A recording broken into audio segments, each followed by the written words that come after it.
अस्सलाम वालेकुम नाजरीन, मैं हूं आपकी होस्ट इकरा चौधरी और आप देख रहे हैं विजन वाइब। नाजरीन, आज मैं आपके लिए शोबिज़ से हट के एक नॉर्मल रूटीन की कहानी लेकर आई हूं, जो कि एक रियल कहानी है और बहुत ही सच्ची कहानी है, जो कि हमें अपनानी चाहिए, जो कि हमें सीखनी चाहिए, जो कि हमें अब बहुत ज़रूरत है उस चीज़ की। नई जनरेशन के लिए तो बहुत ही ख़ास तौर पे ज़रूरत है, क्योंकि नई जनरेशन जो है वो उनके खून सफ़ेद हो चुके हैं। वो बस मोबाइल उनके पास हों तो और बेशक घर में कोई भी ना हो।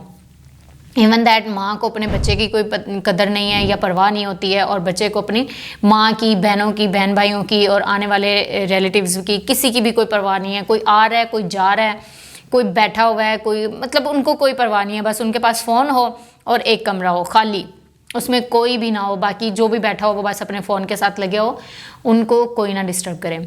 तो ये हमारी कहानी हो चुकी है आजकल की जनरेशन की, और ये सूरत हाल है हमारे बड़ों की, छोटों की, क्योंकि मोबाइल ने बहुत ही फासले ख़त्म कर दिए हुए हैं, कम कर दिए हुए हैं, और यहाँ तक कि ख़त्म ही कर दिए हुए हैं कि किसी को किसी की ज़रूरत ही नहीं रही है। सबको अपनी अपनी पड़ी है और उनका सोल्यूशन है फ़ोन, मोबाइल फ़ोन बस।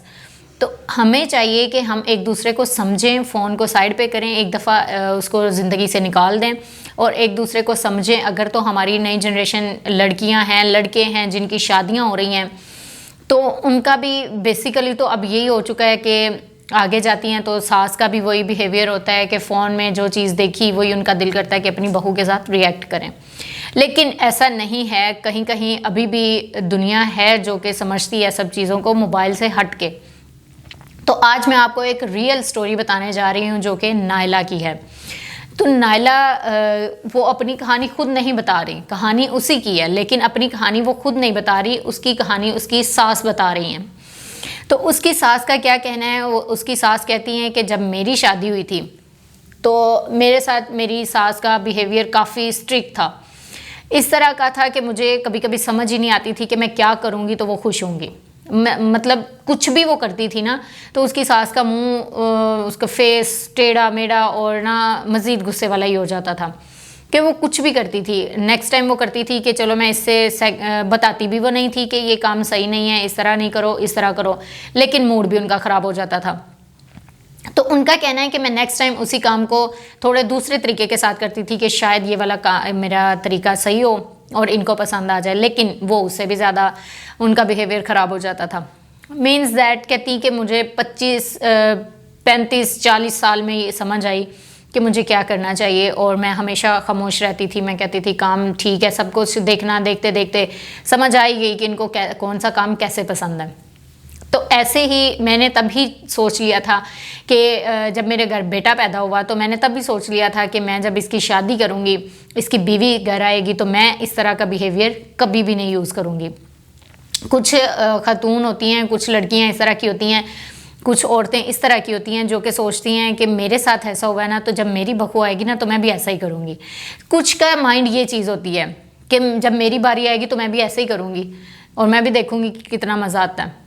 ये कहानी छोड़ देनी चाहिए मेरा ख्याल है, और इनकी कहानी बहुत ही मज़े की है। आप एंड तक ज़रूर सुनिएगा, जो कि मुझे तो बहुत मज़ा आया, और हर सास को यही चीज़ होना चाहिए, यही बात हर सास के दिमाग में होनी चाहिए कि जो मेरे साथ हुआ है कोशिश करें कि अपनी बहू के साथ वो चीज़ ना होने दें, अगर आपने अपने घर में खुशहाली देखनी है तो।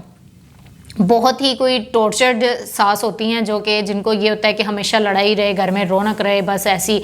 तो रौनक लड़ाई से नहीं होती, रौनक प्यार से होती है।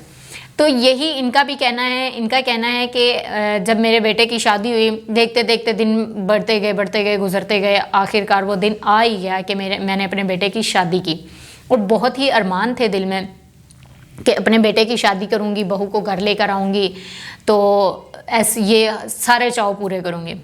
तो एक दिन ऐसा हुआ कि नई नई शादी थी, मैंने काम करने शुरू कर दिए। मैंने कहना कि मैं ये भी कर देती हूँ, मैं वो भी कर देती हूँ, नाश्ता बना देती हूँ, सुबह सुबह उठ के इनके उठने से पहले नाश्ता बनाती हूँ ताकि गरम गरम नाश्ता करें और बैठ के नाश्ता करें, फिर सारे काम कर देने। तो बेटे को थोड़ा सा तशवीश हुई, बेटे को, कि मेरी माँ क्यों काम करती हैं, जब नौजवान बीवी मेरी घर पे है तो माँ क्यों काम करे। उसने अपनी बीवी को कहना पास बैठे बैठे कि जाओ अम्मी के साथ जाओ, काम करो, ये काम करो, वो काम करो, ऐसा ऐसा काम करवाया करो साथ, तुम्हें आदत हो जाए। तो सास का कहना है कि जब मेरी बहू ने किचन में आना तो थोड़ी सी खिंची खिंची सी रहना और चीज़ें इधर की उधर अजीब सी ना फेंकना, या फिर साफ पता चल जाता है। अब इंसान को खुद नहीं पता चल रहा होता, जैसे जो नोटिस सामने वाला कर रहा होता है ना, वो कोई भी नहीं कर सकता, उसको खुद नहीं पता चलता कि मैं क्या कर रहा हूँ। तो उसकी सास ने कहना कि जब बर्तन उसने उठाना, इधर से उठा के उधर रखना, तो काफ़ी गुस्से में रखना। तो मैंने उसको कह देना कि तुम जाओ आराम करो, रेस्ट करो। एक दिन क्या हुआ कि मैंने उसको पास बिठा के बोला, मैंने कहा बेटा क्यों ना हम घर में कुक रख लेते हैं, और जो टाइम हम खाना पकाने में लगाएंगे वो हम बातें करने में लगा देंगे, वो हम आपस में बैठ के टाइम स्पेंड कर लेंगे। तो वो बहुत खुश हो गई, उसके दिल से वो सारी चीज़ें निकल गई, वो बहुत, उसका ना दिल नरम हो गया, और उसने कहा कि मैंने गलत किया है, मुझे नहीं इस तरह करना चाहिए था, मैं प्यार से काम कर लेती। और नेक्स्ट डे जब स्टार्ट हुआ तो सुबह सुबह मॉर्निंग उसने क्या किया कि चाय बनाई और कमरे में आ गई कि माँ जी आए हम दोनों चाय पीते हैं, माँ बेटी चाय पीते हैं। तो माहौल खुशगवार हो गया। ये पहली सीढ़ी थी, पहला स्टेप था माहौल खुशगवार करने का, और ये स्टार्ट सासू माँ ने किया था। तो यही चीज़ अगर हर सासू माँ में आ जाए तो मेरा ख्याल है कि लड़ाई वाली रौनक ख़त्म हो गई, तो हंसी खुशी वाला सुकून स्टार्ट हो सकता है। तो अब स्टार्ट हो गया, ऐसा ऐसा हमने कुक रखा, फिर हमने सफाई वाली रख ली। तो सफाई वाली जब रखी तो इतने में बहू के घर बेटा पैदा हो गया। जब सफाई वाली हमने रखी तो उसमें से ऐसा हुआ कि मैंने जब काम वाली को कहना कि आप पहले मेरी सफाई कर दें फिर बहू के कमरे की कर दीजिएगा, तो उसने कहना कि नहीं, आपकी बहू ने बोला कि पहले मेरे कमरे की होनी चाहिए, फिर बच्चे ने सोना है, बच्चा उठ जाता है, ये वो जो भी बहाना था। तो जब बहू के कमरे से करने जाना तो बहू ने कहना कि मेरे कमरे से करो, तो वो काम वाली ने कहना कि आपकी सास ने कहा है कि पहले मेरे कमरे से करो, और वो तो वैसे ही लेटी रहती है, घर में पड़ी रहती है। तो ये जो वो काम वाली का करैक्टर था ना, उसने बहुत ही ज़्यादा, वो कहते हैं ना कि थोड़े से ज़्यादा करना, तो फिर उसने काफ़ी लगा तगा के की, उसको मौका मिल गया। तो काफ़ी टाइम गुजर गया, दूसरा बच्चा पैदा हो गया, दूसरा बेटा पैदा हुआ। एक दिन ऐसे ही बैठे बैठे उन्होंने, सास ने अपनी बहू को बुला लिया अपने पास और पूछा कि बेटा ऐसी क्या बात है जो आप इतनी खिंची खिंची रहती हैं और काफ़ी ज़्यादा काम वाली के साथ भी बदतमीज़ी करती हैं, फिर वो आकर ना चिढ़ना शुरू हो गई हैं कि हमने यहाँ पे काम नहीं करना, यहाँ पे माहौल बहुत ख़राब है आप लोगों का। तो बेटा ऐसी क्या बात है जो आपको तंग कर रही है, बहुत ज़्यादा तंग कर रही है, तो आप मुझे बताएं, आप उनके साथ क्यों मिसबिहेव करती हैं। अब जब सास ने इतने प्यार से पूछा, बेटा कह के पुकारा, तो बहू भी जाहिल नहीं थी, पढ़ी लिखी थी, अच्छे घर की थी, समझदार थी। तो बहू ने क्या किया, बहू ने बात बता दी कि आप फला दिन पे घर नहीं थी, तो वो हमसाई आई थी 2 घर छोड़ के, तीसरे घर वाली, तो उसने मुझे आके बोला है कि आपने उनके घर जाके ये चीज़ बोली है कि मैं कपड़े लेकर आई हूँ, तो अभी तक उसने पहने नहीं, तो मुझे नहीं लगता कि उसको पसंद आए हैं। तो अब ये चीज़ उसने बात कर दी। फिर सासू माँ ने बोला कि बेटा ऐसी बात नहीं है, मैंने उसको ये चीज़ नहीं कही, मैंने उसको कहा ज़रूर है, गई भी मैं थी और बात भी मैंने यही की है, लेकिन इसका पॉइंट ऑफ व्यू ये नहीं था। मेरा उसको कहने का मतलब ये था कि मैं कपड़े लेकर आई हूँ, तो आई होप कि उसकी चॉइस के नहीं है, जो उसने अभी तक पहने नहीं है, तो मुझे शायद उससे पूछ लेना चाहिए था या उसको साथ ले जाना चाहिए था। मैंने इस पॉइंट ऑफ व्यू से बात की थी, पॉइंट ऑफ व्यू वो नहीं था। अब बहू के दिल से वो भी निकल गया, क्लियर हो गया ना। अब सास पूछती रहती तो बहू बताती ना, अपने दिल में रखती, तो ये ख़त्म कभी भी नहीं हो सकता था। और सास ही ना पूछती, वो भी डबल करना शुरू कर देती, तो ये भी मामला ख़त्म नहीं होना था। तो ये चीज़ें कि ये भी उनकी बात क्लियर हो गई। देन उसने अपनी सास से बोला कि थोड़े दिन पहले आपको याद होगा कि आपकी भाभी आई थी हमारे घर, और आपकी भाभी ने मुझे बातों बातों में ये बात जतलाई है कि ये जो जेवर आपने पहना हुआ है, ये आपको आपकी सास ने पुराना जेवर पानी से धुलवा के या फिर इसको रीन्यू करवा के, रेनोवेट करवा के ये आपको दिया है, जो कि नया नहीं है। फिर उसकी सास ने ये भी बात कह दी कि बेटा ये बात तो मैं आपसे खुद करना चाह रही थी कि ये वो जेवर है जो बहुत ही कीमती होता है, जो मेरी सास ने मुझे दिया था, उसकी सास ने उसको दिया था, तो ये ख़ानदानी जेवर है जो कि चलता आ रहा है, और आप देंगी अपनी बहू को, और यही देंगी। तो जब देंगी आप, लॉकर में पड़ा रहेगा, तो जब आप निकालेंगी तो उनको देने लगेंगी, तो ऑब्वियसली आप इसको रेनोवेट करवाएंगी। तो ऐसा ही कुछ मैंने किया था, और बाकी आपने दोबारा जेवर पहनना नहीं, मुझे बात करने का कोई मौका नहीं मिला, या फिर हमारी कोई बैठ के बात करने की इतना टाइम मिला नहीं हमें कि मैं आपसे कोई बात करूं, या हमारी कोई अंडरस्टैंडिंग इस तरह की हो चुकी थी कि हमें एक दूसरे की बात अच्छी लगती ही नहीं थी। तो बात बेसिकली ये थी।